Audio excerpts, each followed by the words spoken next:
Kurt Lewin का क्षेत्र सिद्धांत। तो कर्ट लेविन का क्षेत्र सिद्धांत ये कहता है हमसे कि वातावरण यहाँ पर इंपॉर्टेंट है। इनके अकॉर्डिंग, कर्ट लेविन के अकॉर्डिंग, जो जिस एनवायरनमेंट में व्यक्ति रहता है वो उस पर बहुत ज़्यादा प्रभाव डालता है। और एक व्यक्ति के वातावरण और जिस तरह के माहौल से वो पला बड़ा है, या फिर जिस तरह का उसका अभी तक का जीवन रहा है, उससे उसके काफ़ी चीज़ें निर्धारित होती हैं सीखने से संबंधित। उसके उद्देश्य, काफ़ी चीज़ें इस चीज़ में निर्धारित होती हैं। लेकिन और इन्हीं की वजह से एक सही आइडिया लगता है कि कोई व्यक्ति के लिए क्या चीज़ें महत्वपूर्ण है, वो किस तरह से आगे जीवन में सीखेगा, समझेगा और बढ़ेगा। तो इस सिद्धांत के 4 प्रमुख तत्व यहाँ पर बताए गए हैं। सिद्धांत के 4 प्रमुख तत्व हैं यहाँ पर इस प्रकार, जो आप देख सकते हैं। ये है शक्ति, अभिप्रेरणा, जीवन विस्तार और अवरोध। तो शक्ति, यहाँ पर सब शक्ति की बात की गई है। तो शक्ति का मतलब क्या है? देखिए, शक्ति कोई ऐसी चीज नहीं है। यहाँ पर शक्ति की बात की जा रही है, तो उस शक्ति से बात की जा रही है जो हमें किसी कार्य को करने की प्रेरणा देती है। और उस शक्ति की वजह से ही हम कहीं ना कहीं किसी भी कार्य को करने में, या फिर सीखना, या जीवन में कुछ भी कर रहे हैं, तो वो शक्ति हमें जरूरी है। और शक्ति हमें मिलती है सकारात्मक चीजों से। तो सकारात्मक उद्देश्य अगर आप लेकर चल रहे हैं जीवन में, तो वो हमें अपने आप में ही बहुत बड़ी प्रेरणा देते हैं, शक्ति देते हैं। फॉर एग्जाम्पल, अगर मैं कहूँ कि कोई जो आजकल आपने देखा होगा बड़े बड़े एग्जाम्स में, काफी जो छोटे दर्जे से लोग जो आते हैं, या फिर जो गरीब हैं, या किसी का जीवन इस तरह से परेशानी से भरा रहा है, वो आजकल बहुत ऊपर तक पहुंच जाते हैं, बड़ी बड़ी पोस्ट पर काम कर रहे हैं। क्योंकि कहीं न कहीं जो गरीबी रही है, जो उन्होंने जीवन देखा है, वो उनके लिए एक उद्देश्य जो उनका बन जाता है कि हमें उससे अपनी जो गरीबी मिटानी है, या हमें जीवन में सुधार लाना है, या कुछ करके दिखाना है, तो वो उनके लिए सकारात्मक उद्देश्य बन जाते हैं। और तब वो अपनी जी जान से उसमें प्रेरित हो जाते हैं। तो ये शक्ति होती है जो हमें आगे बढ़ाती है हमारे उद्देश्यों को पूरा करने में। और नकारात्मक उद्देश्य भी हो सकते हैं। नकारात्मक अगर उद्देश्य लेकर चलते हैं, तो कई बार ये चीज़ें हमें पीछे भी ढकेल देती हैं। तो उद्देश्यों के बारे में आप पॉजिटिव रहिए। नकारात्मक उद्देश्य हमें जीवन में नीचे ही ले जाएंगे। और नकारात्मक उद्देश्य, अगर शिक्षा में बच्चों से रिलेटेड करें, तो अगर नेगेटिव एटीट्यूड लेकर चल रहे हैं किसी भी चीज़ को सीखने समझने में, तो बच्चे उस चीज़ को कभी नहीं सीख सकते। तो बच्चों को हमेशा पॉजिटिव जो उद्देश्य हैं, एम्स दीजिए उनको।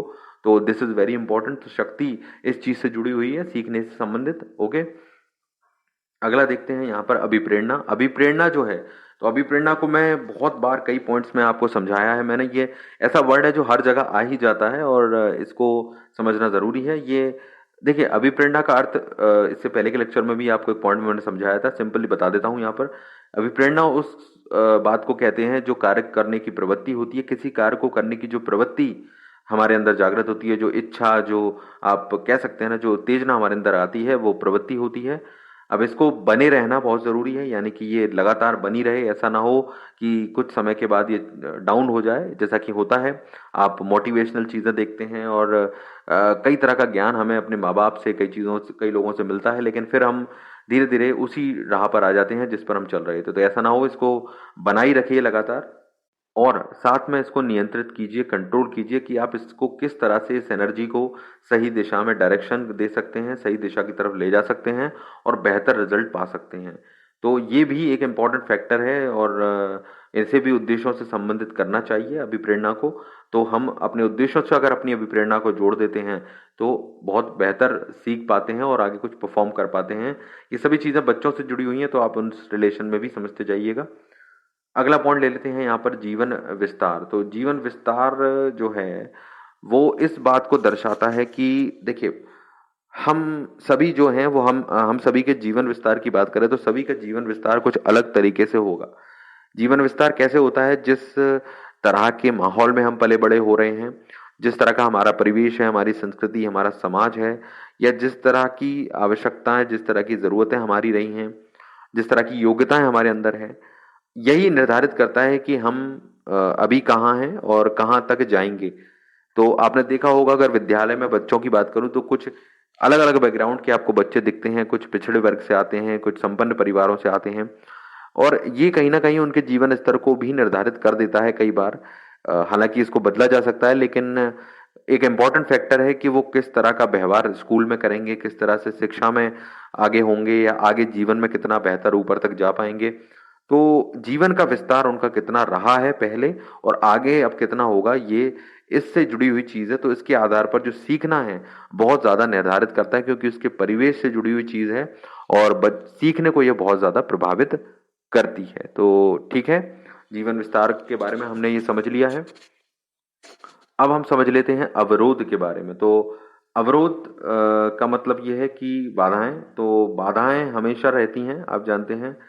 बाधाओं को दूर करना मुश्किल है। अगर हम कोई कार्य कर रहे हैं तो बाधाएं आएंगी उसमें, और यही बात ये लोग कर रहे हैं कि इसके अंतर्गत कि अगर हम कोई कार्य कर रहे हैं उसमें बाधाएं आती हैं, तो अगर हमारी अभिप्रेरणा अच्छी है, इसमें मदद करती है अभिप्रेरणा। अगर हम कितने प्रेरित हैं, कितने उद्देश्य हमारे क्लियर हैं और उन उद्देश्यों के प्रति हमारे अंदर जुनून है, तो एक तरह से हम उन चीज़ों को कर जाते हैं। तो कितनी भी परेशानियां आए बेसिकली, तो हम छोड़ते नहीं हैं अपने लक्ष्यों को। तो यही बात की गई है कि अगर बच्चों को भी यही सिखाइए और इस बात को समझ के चलिए कि अवरोध तो हिस्सा है और अवरोध आएंगे और उनके डरिए मत। अपनी अभिप्रेरणा को, अपनी अभिवृत्ति को इतना मजबूत बनाइए कि वो आगे बढ़ाएं और आपको आगे तक ले जाएं। ये हालांकि कुछ साइकोलॉजिकल और मनोवैज्ञानिक मोटिवेशनल सा लग रहा है, लेकिन ये पॉइंट इसी तरह के हैं जो सिद्धांत दिया है कटलेविन ने, इसलिए उसी अंदाज में मैं आपको बता रहा हूँ। ओके, आगे चलते हैं। इस सिद्धांत की शैक्षिक उपयोगिता को समझते हैं अब। तो देखिए, शैक्षिक उपयोगिता हर सिद्धांत की समझाई है मैंने आपको, इसलिए क्योंकि शिक्षा से जोड़कर इसको समझना बहुत जरूरी है। ओके, तो इस सिद्धांत के अंतर्गत ये बताया गया है कि जैविक एक मनुष्य को हम केवल एक जैविक प्राणी ना माने। देखिए, ये चीज इंपॉर्टेंट है कि विशेष परिस्थितियां होती हैं और परिस्थितियों के अनुसार, क्षमताओं के अनुसार शिक्षण अधिगम परिस्थितियां प्राप्त की जा सकती हैं। तो ये लोग कभी भी इस फैक्ट में ना आ जाएं कि भाई हम इस जीवन से आए हैं, या फिर विद्यार्थियों में ये सोच ना हो कि हम इस जाति से हैं, इस वर्ग से हैं, या हमारा जीवन ऐसा रहा है, या कोई भी चीज़ें रही हैं जो जन्मजात हम में उतनी एबिलिटी नहीं है। जन्मजात चीज़ें होती हैं, आई नो, लेकिन हर चीज़ को शिक्षण और प्रशिक्षण के जरिए आप परिस्थितियां बदल सकते हैं और सीखा जा सकता है। आपको ढेरों ऐसे एग्जाम्पल मिल जाएंगे जो ऐसे तबके से बच्चे आते हैं और ऐसी बड़ी बड़ी चीजें कर जाते हैं, सीख जाते हैं। कि कई बार किसी लोगों के पास साधन भी नहीं होते, गांव में रहकर लोग चीजें कर जाते हैं। तो कोई भी कारण आपको इस चीज के लिए टोक नहीं सकता, रोक नहीं सकता। सीखने और सिखाने से आप परिस्थितियां हमेशा निर्मित करके सीख सकते हैं। तो ये सिद्धांत इस बात को सबसे ज्यादा समझाता है। आगे बताता है क्षेत्र सिद्धांत, यह भी बताता है कि सीखना एक उद्देश्य और लक्ष्य से संबंधित है। तो उद्देश्य और लक्ष्य से संबंधित होने का मतलब यह है कि आप एक निश्चित डायरेक्शन और एक टारगेट लेना बहुत जरूरी है, क्योंकि वो जो टारगेट है वही यहाँ पर हमको बेसिकली प्रेरित करता है कि किस तरह से हम सीखेंगे, और मदद करता है शिक्षकों को, खासकर शिक्षण अधिगम की व्यवस्था के नियोजन में ये बहुत मदद करता है। क्योंकि देखिए, जैसा कि हमने यहाँ पर पहले भी फैक्ट्स में समझा कि ये जो सारे फैक्टर्स हैं, अगर हम इन सारे फैक्टर्स को जोड़ दें, शक्ति है और अभिप्रेरणा है, जीवन से विस्तार है, अवरोध है, तो ये शिक्षण अधिगम से बहुत ज्यादा जुड़ते हैं। क्यों जुड़ते हैं? क्योंकि शिक्षक जब ये समझता है कि किसी बच्चे से जोड़कर देखें या बच्चों से जोड़कर देखें, उनकी शक्ति, उनका जीवन विस्तार और उनकी अभिप्रेरणा किस लेवल की है, क्या क्या अवरोध उनको पैदा हो रहे हैं, ये सभी फैक्टर्स को अगर वो बेहतर तरीके से समझते हैं और कोशिश करके इस चीज़ की तरफ ज़्यादा बेहतर ध्यान देते हैं, तो कहीं ना कहीं ये बहुत यूज़फुल हो जाता है और उपयोगी रहेगा कि वो इस चीज़ में मतलब उसका सही व्यवस्था बना पाएंगे, नियोजन कर पाएंगे। जैसा नियोजन मैंने आपको समझाया था पहले भी, कि नियोजन में यही होता है कि कौन सी चीज़ें किस जगह पर आवश्यक हैं, किस अनुसार से उद्देश्य रखे जाएं और किस तरह से उनको क्रियान्वित किया जाए। तो ये जो 4-5 चीज़ें हैं यहाँ पर आपने समझी हैं कि शक्ति को रिलेटेड, की किस तरह से शक्ति, कौन सी चीज़ें सकारात्मक तौर पर शक्ति देती हैं, अभिप्रेरणा का लेवल क्या है, या जीवन के विस्तार में कौन कौन सी चीज़ें बच्चों के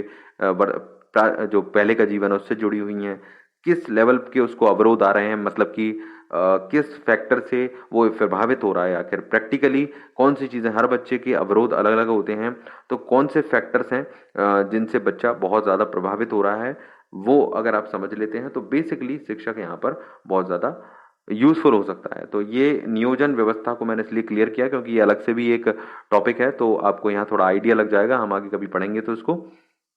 तो ये थी इसकी शैक्षिक उपयोगिता।